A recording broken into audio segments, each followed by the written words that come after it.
We have a very special message for you. Oh, God. Hoda, Hoda, Hoda, Hoda. Yeah, Hoda Kotb wasn't the only one who wasn't expecting to see Sandra Bullock come up on her screen yesterday morning as the Today Show celebrated Hoda's 60th birthday. I know I wasn't expecting it, and I'm guessing you weren't either, because we haven't seen Sandra on our screens in over 2.5 years. I had so many brilliant and funny things prepared for you for this message that we're just gonna slay, but you know, girl, I'm just too tired. Now, you might be having the same thought that I had when I first watched this, thinking, tired? Sandra, you haven't been working in, 2.5 years. Is she like clinically depressed a year after her partner Brian Randall passed away from ALS? But I did not wait for the punchline. I'm tired because I had to make my way up that mountain before you got there. Yeah, you had me there for a second, Sandra. Yeah, the metaphorical summit that Sandra's referring to is the fact that she turned 60. Yep, you heard right. She turned 60 2.5 weeks ago on July 26th. So I could check out the terrain and see what things look like and, you know, just get the feel so I could fill you in. And it's weird because people seem to want us to be afraid of what it might look like when we get there. It turns out it's pretty damn great. It's pretty awesome. Now, for me, it was very encouraging to hear Sandra say that, given what we heard her say in May on the podcast 50 Miles Per Hour, The Making of a Movie Hit. She called into the podcast, as did Keanu Reeves, to celebrate the film's 30th anniversary. Well, thank you for taking me down memory lane. I mean, I realize how much I block out, and it's nice to reflect on something that's sweet. There's not a lot of sweet, but I'm sort of filled with like a full heart. I'm like, it's like a little weepy, you know, it was a good time. It was a really good time. And yeah, that podcast voice appearance was 9 months after Brian passed away. And I'm not suggesting that Sandra's now over him dying and, you know, everything's fine now. Of course, that grief is always going to be there. But yeah, it was poignant for me after hear her saying, there's not a lot of sweet. 3 months later, after hitting 60, in her first on-camera appearance, Sandra's saying, it turns out it's pretty damn great. It's pretty awesome. And yeah, with the news that she's chosen her comeback project, Practical Magic 2, alongside Nicole Kidman, Sandra is coming back to us. And so is that not safe for morning television potty mouth.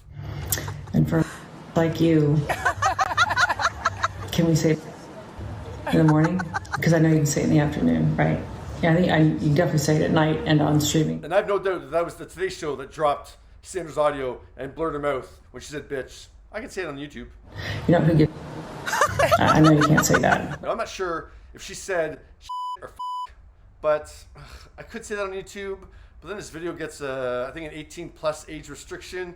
So yeah, just say it off YouTube and NBC. Go for it. When you get to the top of the mountain where you're getting ready to go, you're allowed to say it because it doesn't matter anymore. Everything is amazing because you made it that way. Thank you for being so incredible to so many people. This is not some quick happy birthday joke, I'm out. No, Sandra's message is nearly 2.5 minutes long. What you do for a living and how you have to shapeshift every single day.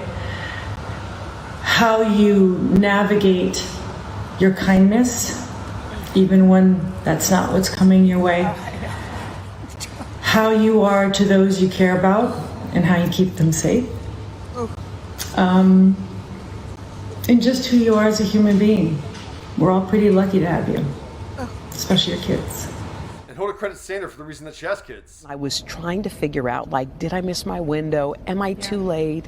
Should I have done, a bunch of woulda, couldas. Back in 2016, when Hoda was considering starting the adoption process, she pulled up Sandra's interview in People magazine back in April 2010, when she revealed to the world that she adopted Louis. And I noticed now that that even pushed their scheduled annual Most Beautiful People issue to be the thumbnail on the cover, which was Julia Roberts. Seeing that 2010 cover in 2024, turns out there's a pretty good foreshadow for the next 14 years. I digress, but come on, I had to say it. Anyways, Hoda also pulled up the People magazine interview from 2015 after Sandra adopted Lila. It was almost like hope. Like, I'm going home and I'm starting to fill out all that paperwork. And I remember I reached out to you and you gave me some good advice. And I called her and I said, tell me about motherhood. And she said, it is the best decision I ever made. And from that moment forward, she led the way. I don't even know how to say thank you, but thank you. You're welcome. Okay, I feel like this is therapy. So happy birthday, my sweet friend. Thank you for allowing me to be in your circle. I feel very grateful. And I have your bar set up here so we can look at the view. It's pretty beautiful, but I need you up here. Happy birthday.